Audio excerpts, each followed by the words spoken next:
Stir the cauldron of Cerridwen and unlock the gift of poetic inspiration in tonight's bedtime story inspired by Celtic mythology. Sleep and Sorcery is a folklore and fantasy-inspired sleep series. My name is Laurel, and I'll be your guide on tonight's fantastical journey. Sleep and Sorcery is one part bedtime story, one part guided meditation, and one part dreamy adventure. If you're still awake as the story concludes, I'll guide you through a meditation for sleep and inspiration. In tonight's bedtime story, you enter into the service of a powerful goddess who possesses gifts of magic and poetry. You assist her in brewing a special potion intended for her son, a draught containing all the spark of poetic inspiration that will make the drinker the greatest poet alive. But only the first 3 drops will grant the magical gifts. Through an accident of circumstance, you, and not the goddess's son, become the drinker of the potion. You feel your mind open to new gifts, knowledge, and inspiration.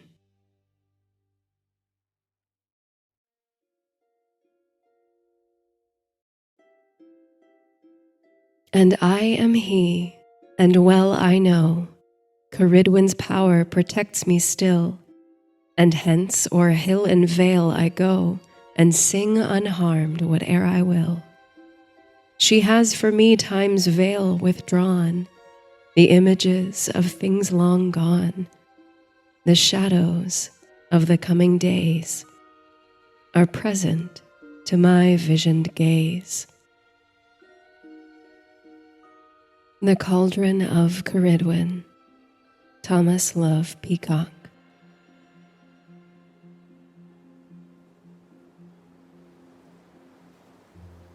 Wind shakes the leaves and catkins of the alder woods, a rustle faint and flowering.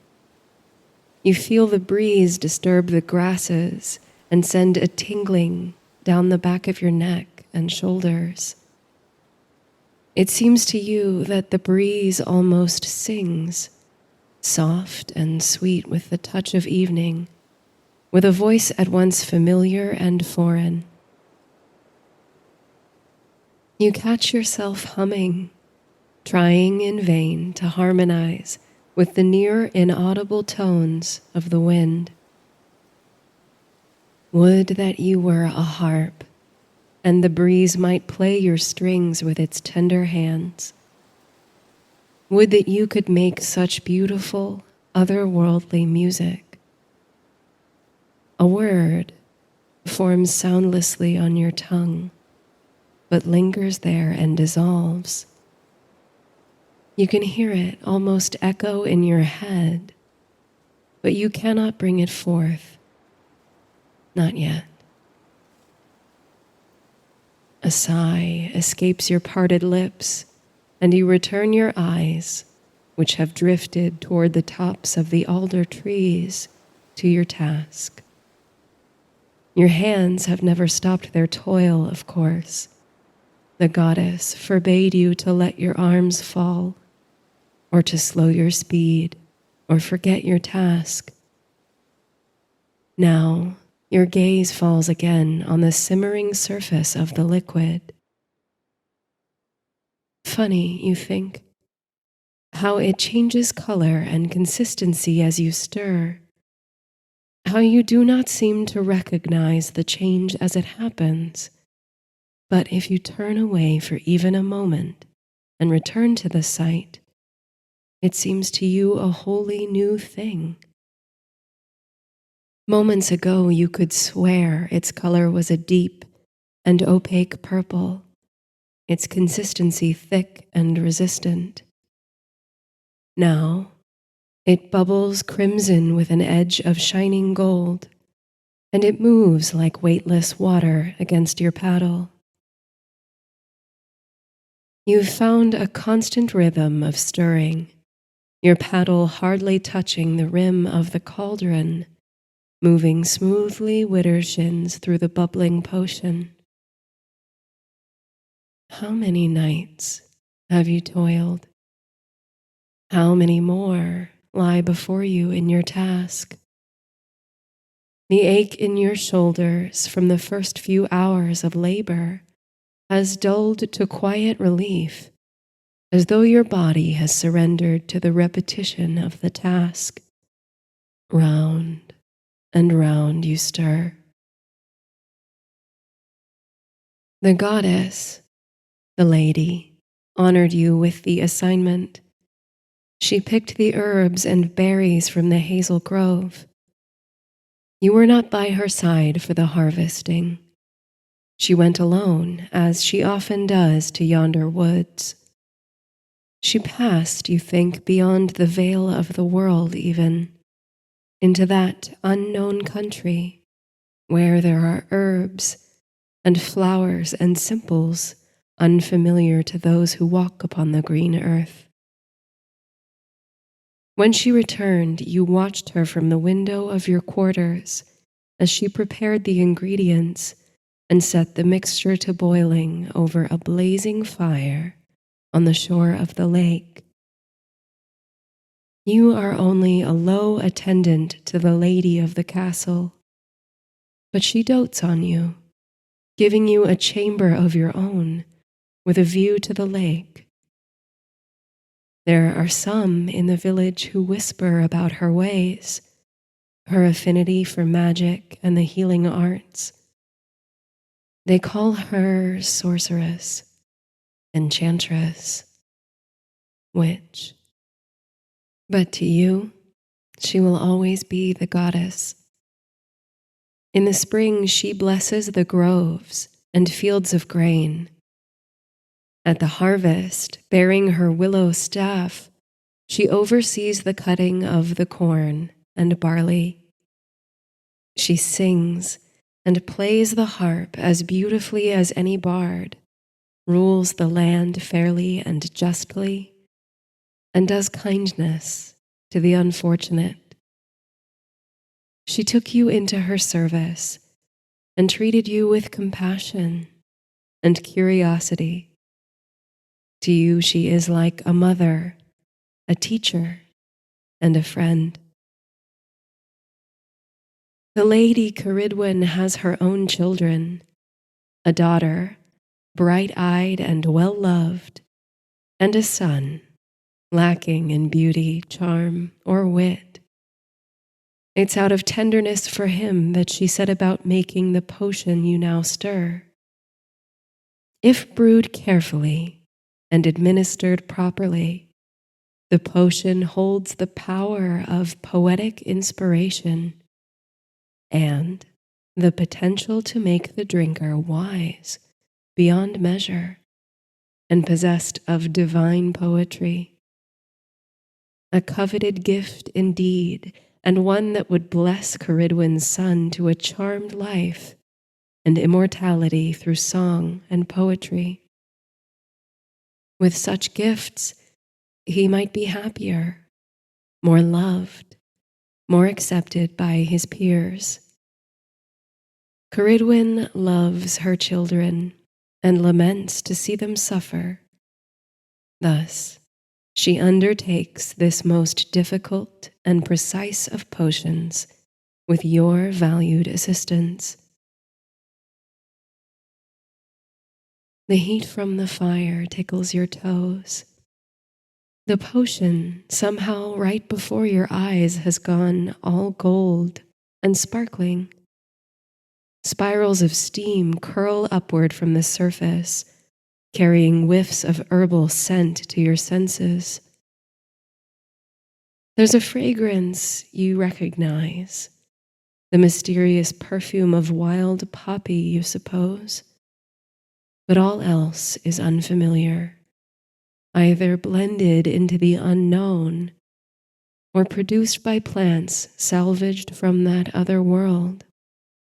the one your queen tiptoes into from time to time. And now you realize, for the first time, that you can see your own reflection in the surface of the liquid. You wonder how long you've stared down at yourself, unaware, not seeing or recognizing your own face. For a brief moment, the reflection shines, gleams, radiant as the sun. No, like the moon, when it's full and golden at the harvest. Your brow shines bright as though a coronal were placed there. This task has a way of playing tricks on you, and surely the hypnotic perfumes of the potion do you no favors. But you keep your pace, slow and deliberate, eyes fixed on their pale mirror below. Funny how the ripples and bubbles in the liquid distort your visage slightly, stretching and resetting, and yet it remains your face, unmistakable and true. You think of how your face has changed as you've grown, so different from the face of your childhood and yet recognizably yours. How your body has stretched and settled and carries your soul still.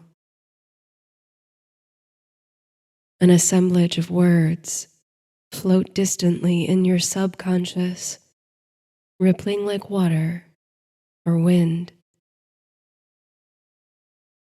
I have been a multitude of shapes before I assumed a consistent form. You hear the words dull and echoing from somewhere else, and you feel them aching to be said aloud.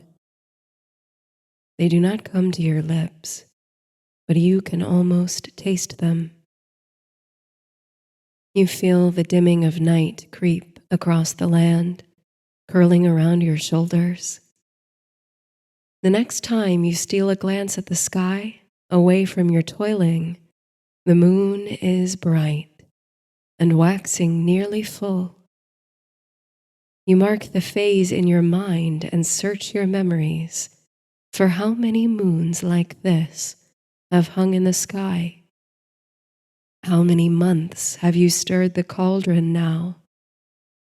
How many more until your task is complete? You think that by its end you will know the movement of the earth and stars, the phases of the moon and sun, as well as your own countenance. You'll feel the sun and moon tides within your veins. A year and a day. That's what the lady commanded. It's been. You stretch your mind to count the moons and months. By your estimation, only a fortnight remains. Your shoulders loosen at the very thought, but the task seems all the more challenging for the promise of looming release. The potion appears dark and shimmering green in the darkness, and its surface catches the pure white reflection of the moon, rippling and flickering so. And at midnight, moon big and bright and straight overhead, the goddess comes, as she does every midnight. She brings you fresh baked bread, ripe fruit, and clear water to break your fast. She drapes a warm cloak over your shoulders against the night's chill.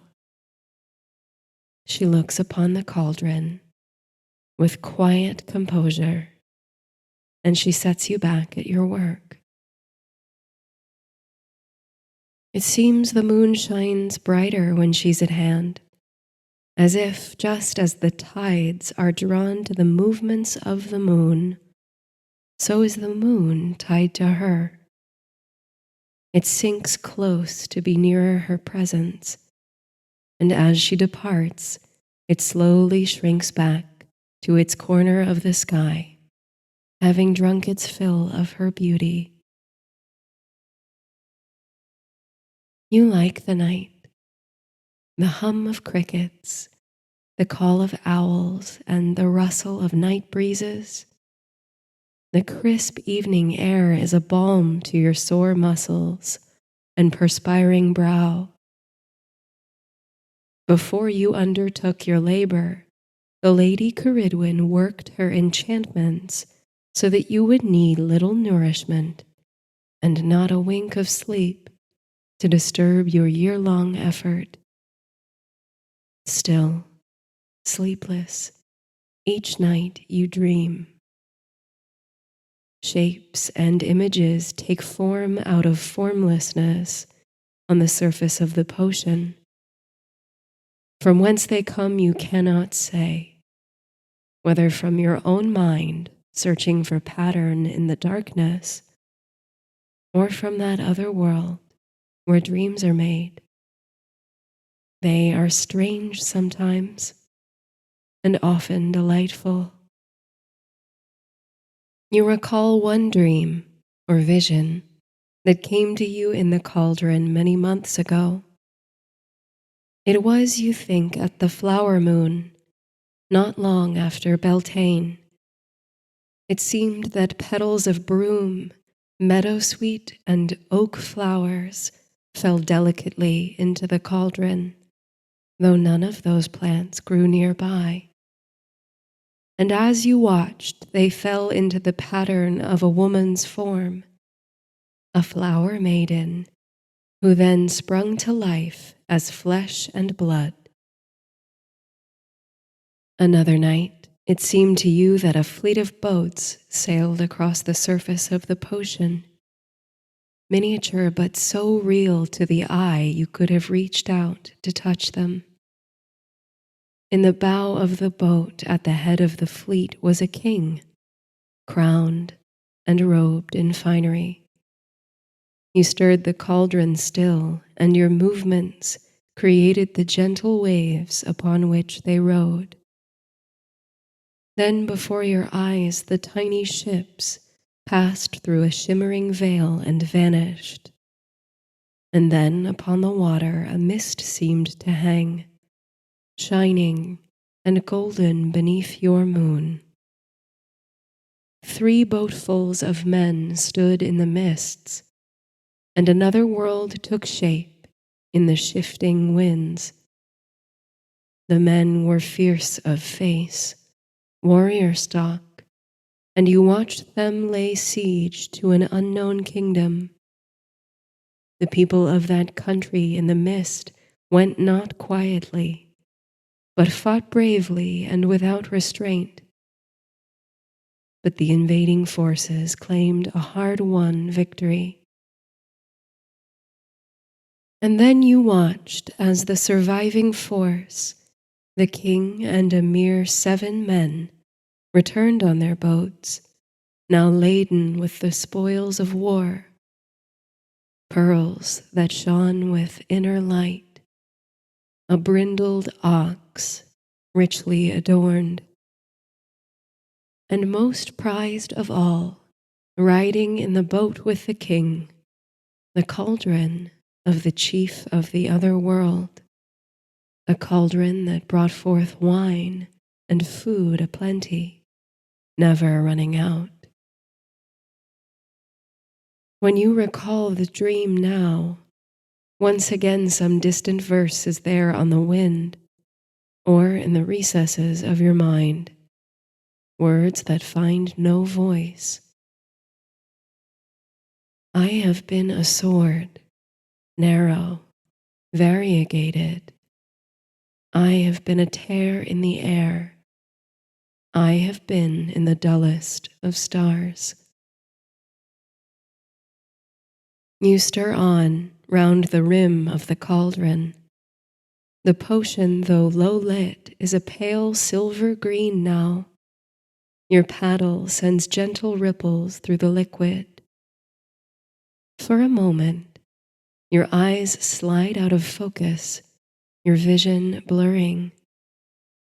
When you blink them back to concentration, you find your head is drooping toward the liquid, your nose mere inches from the surface. You pull back, careful to maintain your effort. But there are again shapes and movement in the cauldron. It's time to dream again. You wonder what visions the cauldron will conjure for you tonight, so close to the frost moon. No, you think, there are shapes, indeed, on the surface of the cauldron, but they are only the dim reflection of the alder and willow woods cast in moonlight. Perhaps no dream awaits you tonight. You stir, and then you see the trees, reflected as shades on the liquid, sprout and grow upward from within the cauldron. The alder, the willow, the rowan, cherry trees and birch, pine trees, elm and hazel too, holly and hawthorn, chestnut, oak. Before you a full forest grows in minuscule form with exquisite detail. The round and round of your paddle astir sends ripples of wind through the tiny leaves, an undulating dance of breeze and bend and sway. Leaves whisper, trunks groan, roots sigh. But it is more than the small disturbance of your labor, your endless stirring. The whisper, the groan, the sigh all build to a chorus. You can almost hear the voices of the trees, each varied and distinct. The alder's voice you recognize, for the woods near the lake sing with that timbre. You feel it resonate in your body as though you were a harp string. Now the trees, all swept into song and speech, are pulling up their roots from the depths of the cauldron. With slow movement, like the gait of herons on the marsh, their branches twist and bodies sway.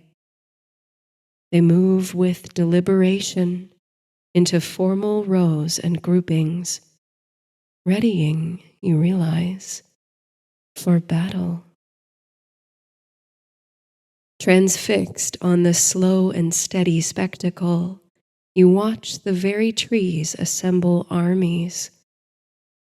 The wood, so like the alder forest and hazel grove in your own country, is at war.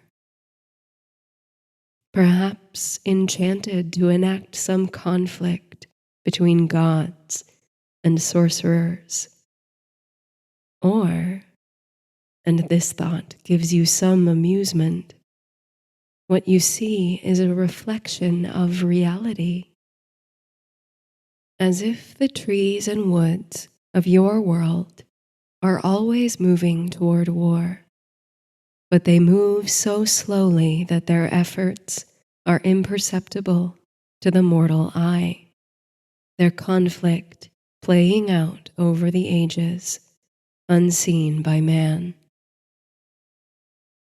As slowly and deliberately as their warring began, the trees plant their roots again and ease into stasis.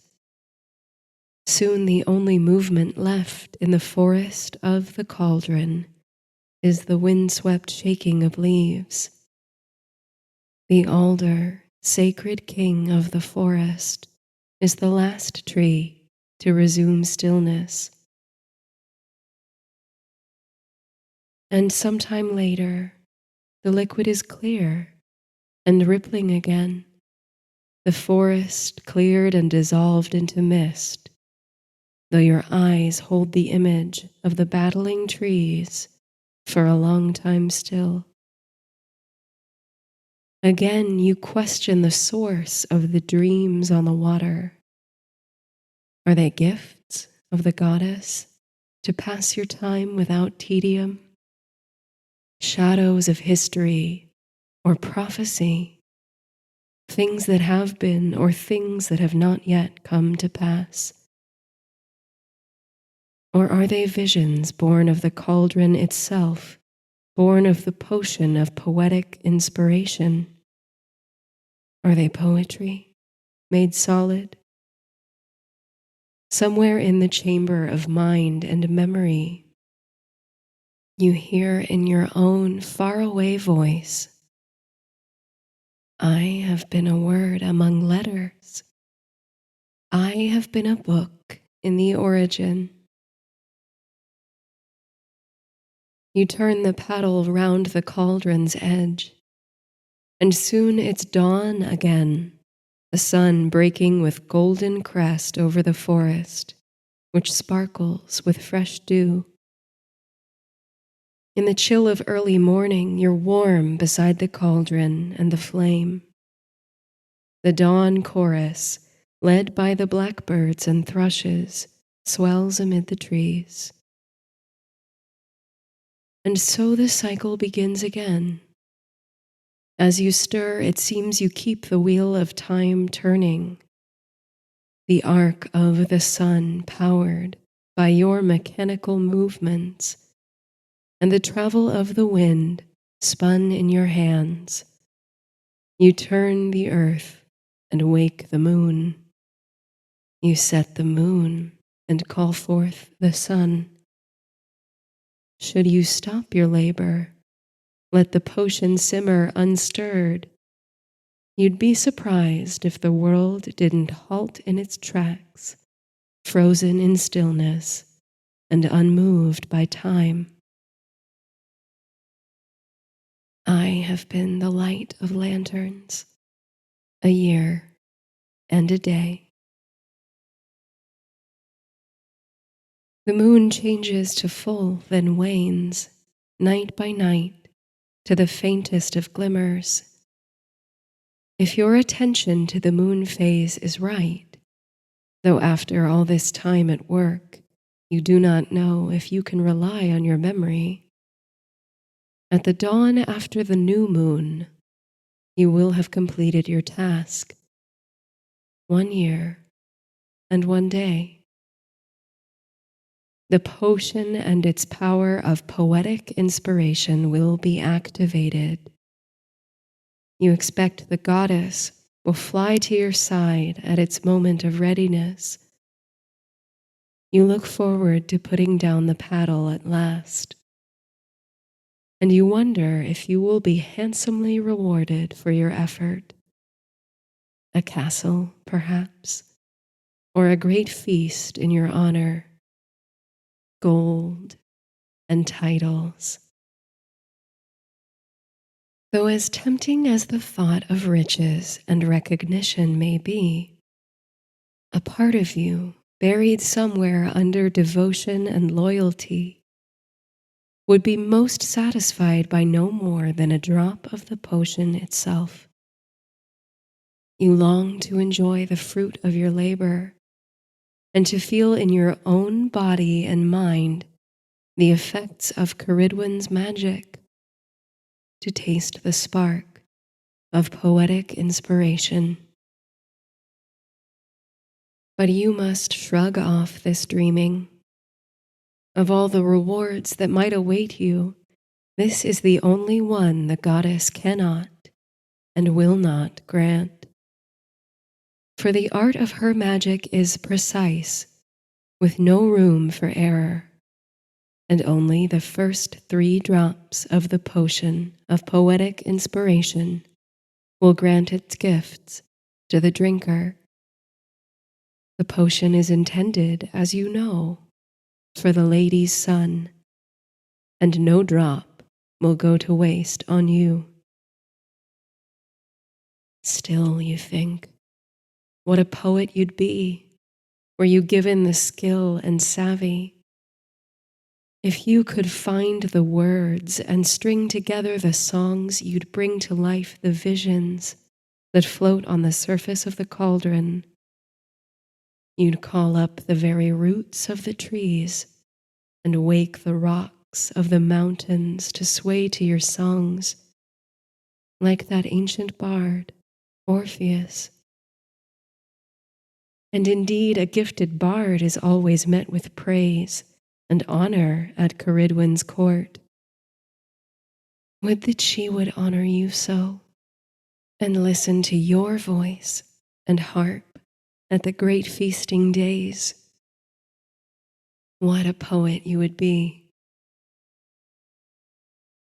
I have been a continuing bridge over 80 rivers. On the eve of the new moon, as the sun sinks out of sight over the lake, clouds gather to shower the country with gentle rain. While the water coats the grasses and the treetops, Cerridwen's magic protects you, forming a kind of canopy over your head, shielding you from the rain. With no moon to light the night and black clouds blurring the sky, there are no stars even. The rain passes quickly, but the darkness remains, falling over the lake and forest like a light blanket. The only light is the fire beneath the cauldron. Your eyes, accustomed to night, search for the movement of wind on the water of the lake or the rustle of the trees. The darkness is comforting somehow, as though in its near total blackness it opens you to new sight, just as when you close your eyes, you still find light and image in the void. You drink in the darkness like a healing elixir. It smells sweet and smooth, fresh with the specter of rain. At midnight, you can feel the moon swaying the tides of your body, though it cannot be seen overhead. Cerridwen comes one final time to check your progress and bring you nourishment. Her features are lit only from beneath by the flames, but you can tell she's pleased. Only hours remain till the potion is ready. She'll be back in the morning to relieve you from your duty, at which time you'll be escorted to your chambers for rest and recovery. You've done good work, for which the lady is eternally grateful, and your efforts will be generously repaid. After she goes, you wait for the dreaming to start, for the mists to rise on the potion, or the figures to skate across its surface. But no vision comes. The potion grows thick and resistant to the paddle, but you keep up your pace and strengthen your resolve. You're nearly there. The clouds clear soon after, and a dazzling array of stars smear the sky. By their light, you suspect the potion has taken on a hue of deep copper. It bubbles, seeming to sing or vibrate on a familiar frequency. I have been a drop in a shower. I have been a sword in the grasp of the hand. I have been a shield in battle. among the stars is the form of the hunter, with bright belt and bow strung. By his progress across the sky, you track the hours of night in the absence of the moon. Soon, he too sinks out of sight, and dawn's blush blooms over the alder trees with the choir of bird song. You expect the goddess will return at any moment. The potion is thin again, a rosy gold color, and it bubbles vigorously within the cauldron. At last, you allow yourself to feel the ache in your arms and shoulders, for you are very nearly at your long effort's end. But in letting the soreness break through your steely composure, like the reheating of a blade once tempered, you feel your whole self loosen and relax. Your hand slips against the shaft of the paddle and your stirring slows. At once, just as the sun breaks full over the forest, a great bubble on the surface of the potion bursts and lets fly a small splatter of liquid. You let go the paddle against the brim of the cauldron and pull your arms away from the sputtering potion.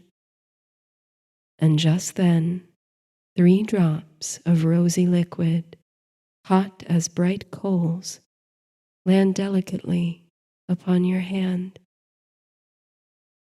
Feeling the sharp heat of the potion on your skin, you instinctively raise your hand to your mouth to soothe the tiny burns. And in an instant, you know what you've done. For the 3 drops of potion land now effortlessly on your tongue. The potion tastes of sweet orange and honey-scented elderflower, light and elegant as moonbeams. Some part of you nearly succumbs to laughter, for the irony is as delicious as the potion, that you should have toiled here for so long, limbs stiff at the cauldron, for the promise of the goddess's reward. And now you are the recipient of the unintended gifts of her magic. Only the first 3 drops grant the power of poetic inspiration. The taste lingers on your tongue as you feel your lips curl into the start of a syllable, a great ah that starts a word you do not know, did not know until now. A word that hums like a string in a harp as great as the wide world, strung from Salisbury Plain to the sunken city of Atlantis, into the stars, and beyond the known world. The word, Awen. It's like a shiver on the water, or a groan of ancient trees. It's hot like fire, and bright as the sun on your brow. It seems your limbs are lengthening, stretching into the branches of a great alder tree, then weeping like the tendrils of the willow. As you take in a sweet breath, your body yawns into expansive greatness, and as your breath flows outward, you contract to the size of a tiny seed or grain of corn. You feel your boundaries, the edges of your physical presence, soften and become indistinct as you reach outward to incorporate the swaying forest and the glittering lake. You thrum like a harp string. You are a harp string, plucked and played by the morning breeze. And now you are the whole harp, the slope of the willow wood carved by loving hands. You feel the music and poetry deep in your belly, vibrating on a clear and ringing note. Now it seems you are the willow itself, your feet dug as roots into rich soil, and your trunk solid as stone. You are the seed of the willow and the fallen leaves and the willow harp. You are past, present, and future. You move with graceful languidness, unbothered by the spinning of time's wheel. You move faster than the lightning in a spring storm. You run with the deer of the forest, and you roll as a boulder over the sides of mountains. You are the drop of water in a shower of rain, and you are the shield and sword of the king. You are the boats over the waves, and you are the mists of the unknown country. Before you, the cauldron overflows with the finest foods you've ever seen, and it sparkles as a basin of clear water, a mirror in which your reflection, familiar and yet unrecognizable, shines back at you. Your brow, crowned with light and radiant like the sun or the moon. The new word comes to you again. Awen, powerful and musical in a voice that's your own and is also the voice of the singing winds and trees and water. You understand now that this word and the sensation of expansiveness is the spark, is the flow, the inspiration, the poetry. Now comes another word, a name, your new name, a name that means, you understand, radiant brow. You are a poet now, a bard, a keeper of Awen, and it's through Awen, poetic inspiration, that your eyes now see beyond the veil of time to what has been, what shall be, and what might be. Your mind unfolding and opening to new feeling and understanding burns bright with shining inspiration.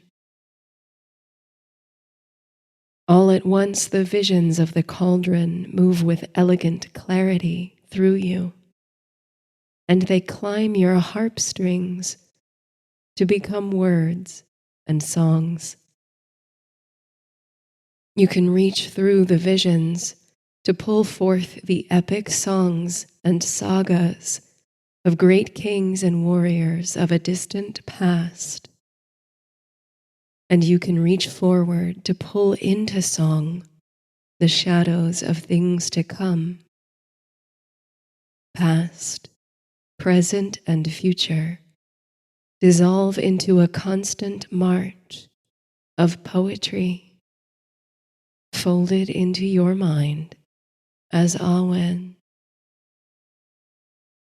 I have been an eagle. I have been a coracle in the seas. I played in the twilight. I slept in purple. I slept in 100 islands.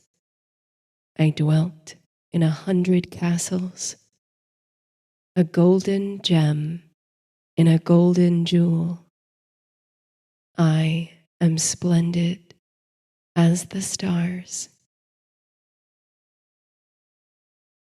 You spare a moment's apprehension for the fury of Cerridwen, in whose name you've toiled for these many moons. You've tasted the spoils she had long promised to her son. But you do not fear her wrath.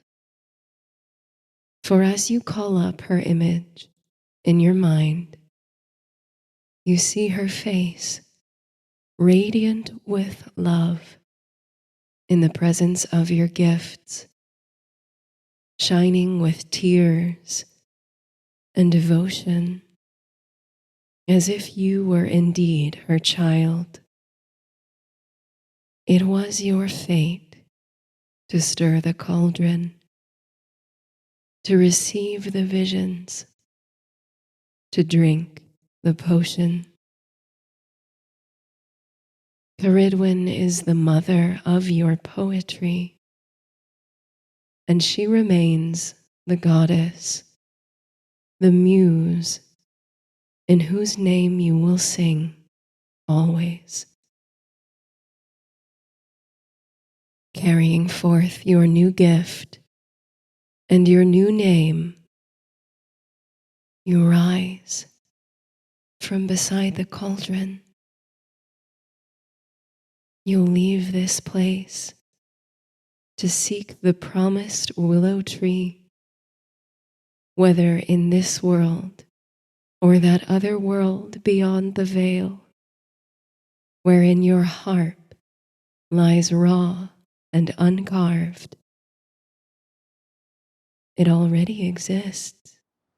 You've seen it, just as you've seen the seed from which the willow grew.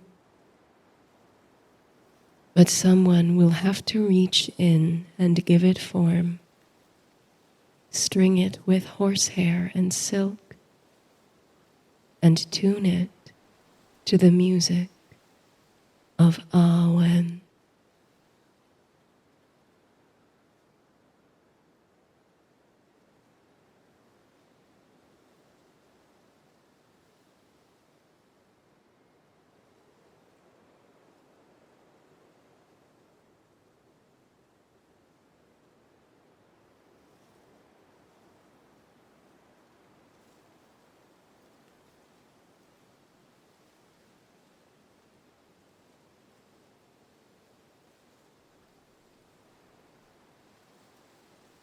Soften and relax.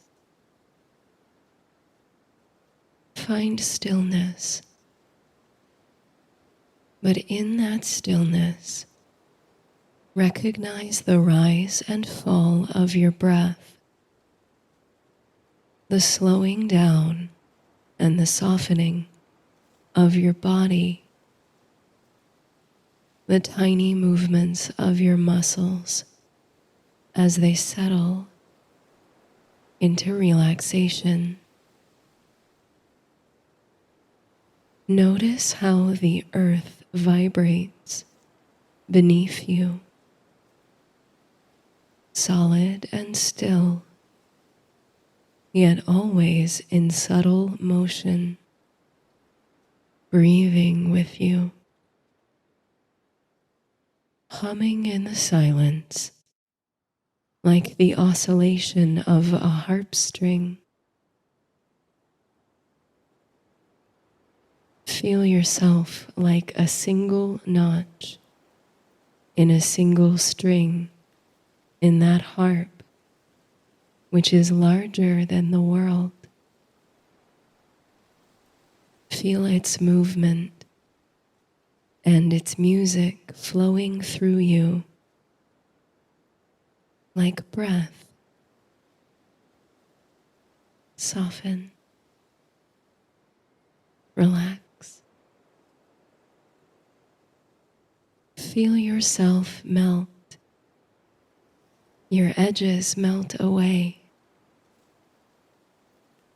Feel where your body is in contact with bed, surface, blanket, air,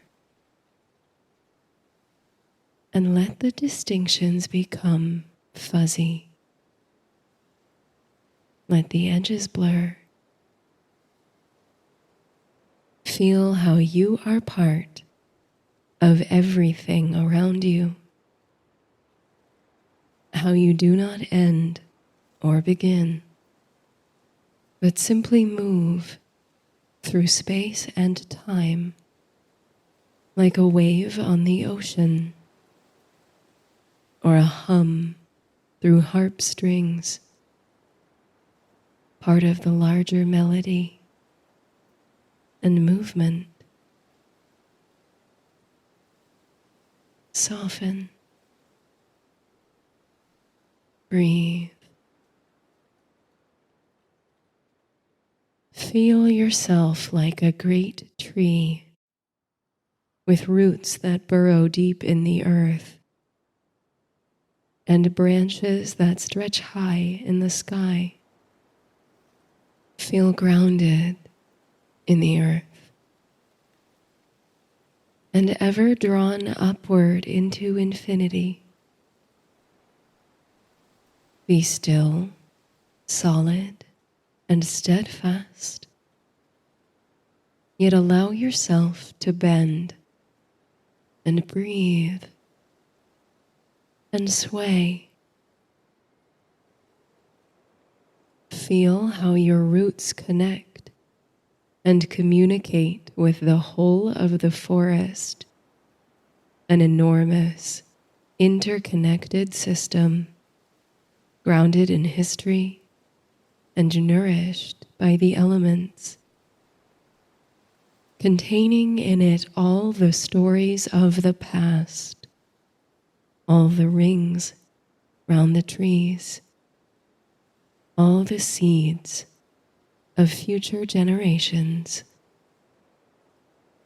part of something bigger, connected to something great. Breathe and soften, melt. Feel yourself like a star in the firmament, kindled as fire, unimaginably ancient, one among many, radiant and still in the void.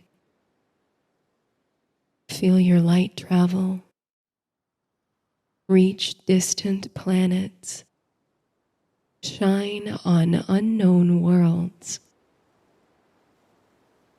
Feel yourself as a center of gravity around which expansive systems turn.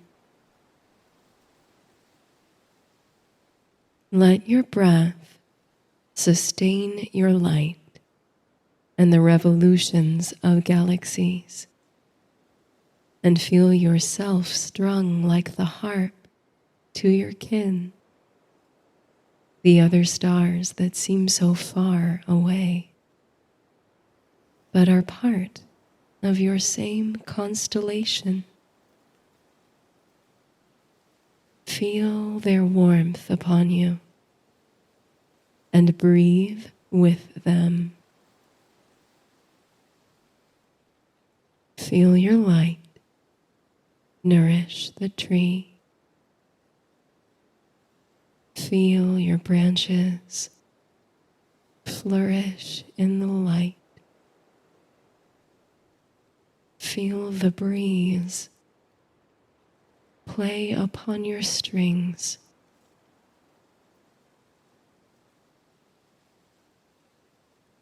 Let that music hum in your chest, your belly, your head, your limbs,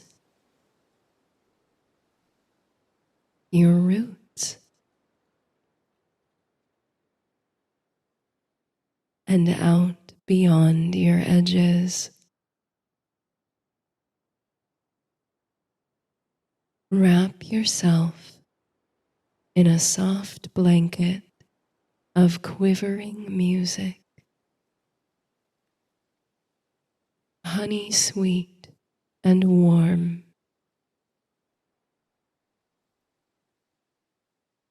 Breathe.